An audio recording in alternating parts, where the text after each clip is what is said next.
Alright, hey there friends. Here we are, day 3, flattening the slab. Probably only took a real full day's work. First day I can only actually put in about 2 or 3 hours. A good hour and a half in the morning and then an hour in the evening because it was so hot. And then yesterday, a solid 4 hours. And today, another 3 hours. So we're looking at 10 hours or so to flatten. And let's see here, it's still pretty rough. Get some tear out. I'm just still using that 1/2-inch spiral solid carbide bit. And I'm not going to move on to the spoil board bit. The big spoil board bit is slow and it dulls quickly. You can only remove about 1/16 of an inch and it's more for finishing. What I've got that 7-inch Milwaukee grinder, which was my father's, that he used for auto body grinding back in the 80s. Okay, so that's how we take care of tools around here. And I've got a nice 16 grit resin pad on there, which removes the material pretty effectively. And really what's much more important than micro leveling is the larger overall level of the piece, side to side and such, and that it should be essentially perfect. I wonder if we can get a view of it here. Sweep this off a little bit, and hopefully we don't get a massive windstorm while we're recording. But here, as we look across, we can see it's pretty flat.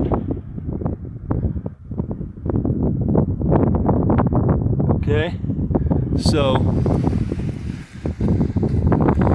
in the first talk I said it's not mechanized. The jig, well, it is mechanized in a way.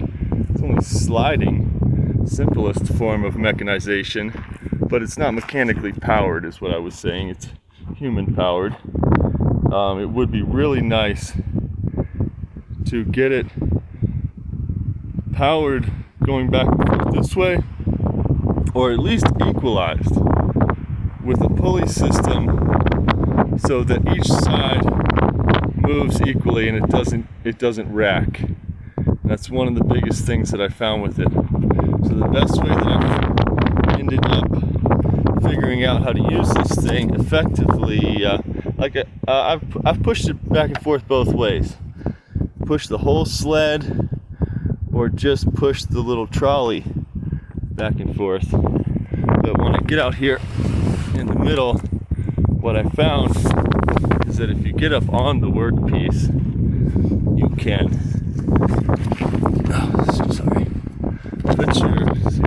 put your knee on one side, and I've got my foot in the trolley, so I can use my foot, and then I use my left hand up here on one side, and then drive the router back and forth with the right hand, and then you make a pass, and then you push with the knee, the foot, the hand, kind of all at once to deal with the racking. So it's kind of a nice full body setup. And let me tell you, want to get a workout, build yourself one of these. Here's a detail of how it works. It's just a piece of apple pie in there, and on this side you can see the rope. Nice amount of tension on this rope.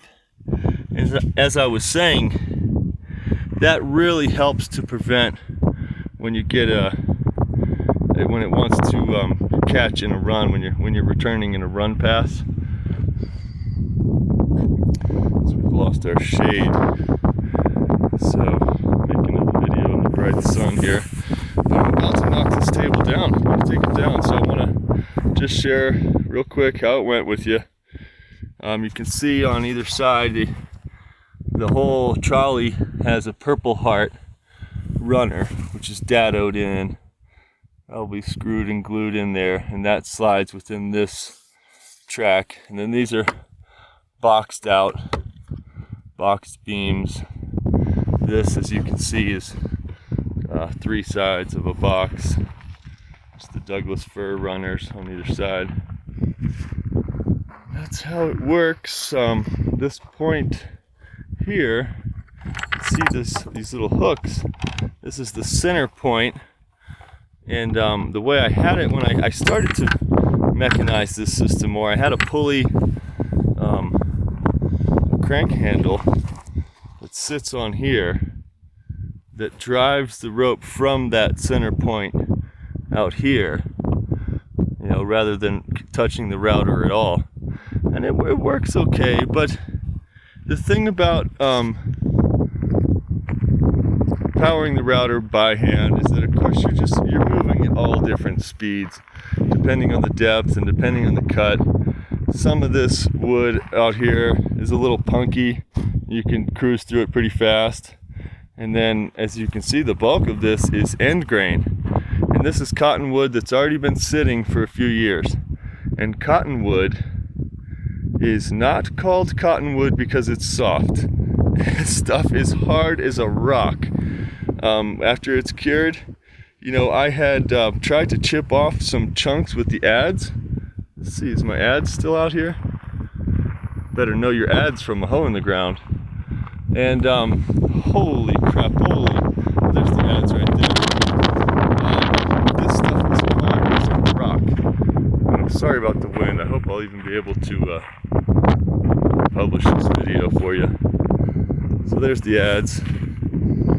I put the big bar back in the saw here, the 42-inch bar, and get in there and flatten the sides. The router table doesn't even quite make it.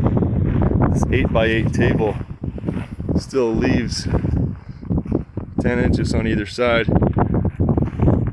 Not bad. So in any case, again, I'm sorry about the wind. I just wanted to share with you real quick, because I am going to break this table down and just finish it out with the sanding tools, primarily that grinding setup. I'll go from the 16, possibly to 24 grit, yeah, probably, or 36 grit, and then I've got 50 grit pads for that. And this is by far the cheapest way to sand something like this. You could try other stuff, but those resin pads, they last a long time and they're cheap. Alrighty, got so much wind here. I'm just going to leave it there. Over and out. Hawkeye Speaks. We're out of business.